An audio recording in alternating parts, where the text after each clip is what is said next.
공청회 절차는 표결을 위한 절차입니다. 근데 여러분, 표결을 하려면 국민이 정확하게 그 내용을 안 다음에 표결해야 됩니다. 그렇기 때문에 야당과 여당은 충분히 알게 되었을 때 표결 절차, 청문 절차 진행해야지, 국민이 모르고 있는 상태에서의 청문 절차는 실제적으로 불법이고 절차적으로도 합의를 얻지 않았기 때문에 불법입니다. 찬반이 나뉠 수밖에 없는 가치관에 대해서 합의하라, 합의가 불가능합니다. 그럴 때 합의가 불가능한 사안은 국가는 절대 어느 특정 가치관에 편에 서면 안 됩니다. 만일 국가가 법률로 만들어서 동성애와 성전환에 대해서 지지 강요 그리고 긍정만 하라고 하는 이 법을 강요하게 되면 국민의 타고난 양심과 신앙의 표현의 자유가 완전히 말살됩니다.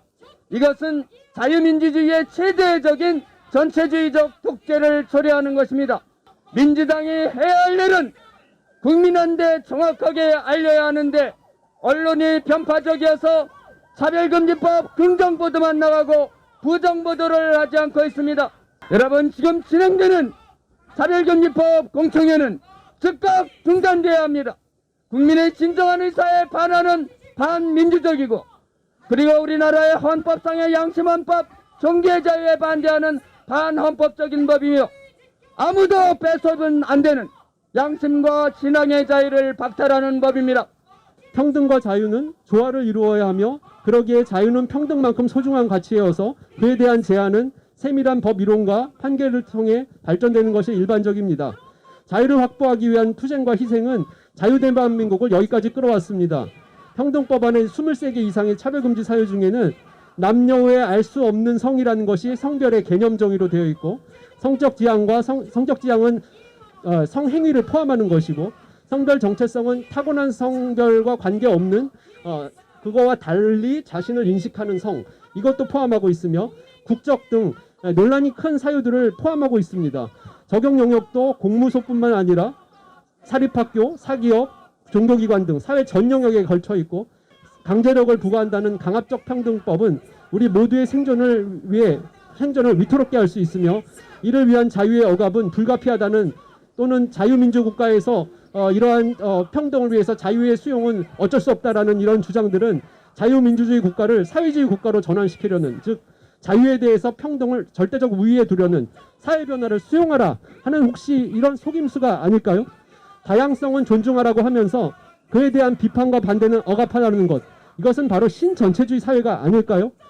탈북자 송환 씨의 생명권 문제나 언론의 자유의 억압에 대한 문제에 있어서 또는 사립학교의 성윤리 교육에 있어서 이거를 하지 말라, 아니면 침묵하고 해왔던 인권위원회가 이런 편향적 인권관에 대해서는 강제력 있는 제재 수단을 통해서 집행할 수 있는 법안에는 적극적으로 나서는 것, 이것이 과연 균형 잡힌 인권 또는 평등의 어떤 관점일까요? 저는 자유민주주의 헌법의 수호자이자 자유를 소중히 여기는 모든 국민들과 함께 이러한 자유억압적 법안에 대해서 반대하고 또 이것이 만약 도입될 경우 저항할 것임을 천명합니다. 이것은 불법 공청회였고 그렇게까지 불법적으로 공청회를 날치기 통과시키는 만큼 급박한 사유들이 그들에게 있었던 것 같습니다. 여러분, 최근에 미국에서 어떤 일이 벌어졌었는지 말씀드리겠습니다. 존 메가더 목사님이 성별은 두 가지다, 하나님께서 성별을 두 가지만 만들었기 때문이다, 이 발언을 했습니다. 이 발언은 적극적으로 동성애를 반대하거나 성전환을 반대하거나 하는 발언이 아니었고 말 그대로 하나님께서 성별을 남자와 여자로 창조했다라고 하는 설교였습니다. 그런데 이 발언이 혐오 발언, 평등을 침해하는 발언이라고 하면서 유튜브에서 무단 삭제되었습니다. 자, 성별이 남자, 여자 두 가지라고 말하는 것이 혐오 발언이라고 취급되고 유튜브에서 삭제된 사유가 바로 차별금지법 위반이었기 때문입니다. 얼마 전 LA 한인 사우나타운에서는 남성의 생식기를 모두 가진 사람이 자신의 정체성이 여자라는 이유만으로 생물학적으로는 분명히 남자이지만 정체성에 따른 차별금지 조항 때문에, 예, 그렇습니다, 여자들이 들락거려야 되는 사우나에 들어갔고 이것에 대해서 그 주인이 말리지 못했습니다. 거기서 씻었던 여자들이 놀래서 나왔는데 환불해주지 않았습니다. 이런 미친 법이 통과가 될 수가 있겠습니까?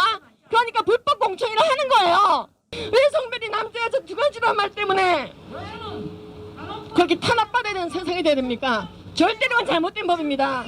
차별금지법 찬성 인사들만 불러서 개최하는 공청회는 원천 무효이다. 국회 법제사법위원회 법안심사 제1소위원회는 금일 오전 10시에 차별금지법 제정 관련 공청회를 개최하였다. 오늘 공청회에 채택된 진술인은 총 3명으로 김종은 신부와 조혜인 변호사, 홍성수 교수인데 이들은 모두 차별금지법 제정을 적극 찬성하는 인사들이다. 차별금지법에 반대하는 의견을 가진 진술인은 단 한 명도 없었다. 공청회란 공개적인 토론을 통해 어떠한 입법안에 대하여 당사자 등 전문 지식과 경험을 가진 자 또는 기타 일반인으로부터 의견을 널리 수렴하는 절차를 말한다. 따라서 찬성 측과 반대 측을 모두 불러서 의견을 듣는 게 마땅하고 당연하다. 그런데 법사위 제1소위는 찬성 의견만 듣고 반대 의견에 대해서는 눈과 귀를 닫아버렸다. 이런 편파적인 공청회는 있을 수도 없는 일이며 공청회라는 말을 붙일 수도 없기에 원천 무효이다. 민주당은 국민의힘이 반대측 진술인을 추천하지 않았다며 민주당 탓을 하고 있으나 이는 핑계에 지나지 않는다. 왜냐하면 이러한 비정상적인 공청회가 열리게 된 것은 여당과 야당 간에 합의가 안 된 공청회를 밀어붙인 박주민 제1소위 위원장과 소속 민주당 의원들이 원인을 제공했기 때문이다. 현재 진행되는 제1소위 주간 공청회는 차별금지법을 통과시키기 위한 요식행위인 것처럼 보인다. 더군다나 차별금지법 제정을 위한 공식적인 공청회는 마땅히 법사위 전체 회의에서 일정과 순서 등을 결정해야 한다. 그럼에도 불구하고 법사위 전체 회의에서 여야 합의로 결정하는 것이 마음대로 되지 않는다 하여 법안심사소위에서 법사위 간사가 공청회를 밀어붙이는 것은 의회 민주주의를 완전히 무시하는 처사라고 볼 수밖에 없다. 이처럼 편파적이고 파행적인 공청회에 대해서는 법적 효력을 인정할 수 없다. 그러기에 법사위 전체 회의는 동수의 차별금지법 반대측 전문가를 포함시킨 중립적이고 정상적인 공청회를 다시 개최할 것을 촉구한다. 뿐만 아니라 차별금지법은 사회적 논란과 갈등이 매우 심각한 쟁점 법안인 만큼 공청회를 전 국민이 생생히 볼 수 있도록 지상파 TV 방송을 통해 생중계할 것과 다수 국민의 방청과 참여를 보장한 공개 공청회 형식으로 개최할 것을 요구한다. 다시 한번 다수당의 횡포를 저지르며 민주주의를 유린한 불법 공청회의 개최를 강력히 규탄한다.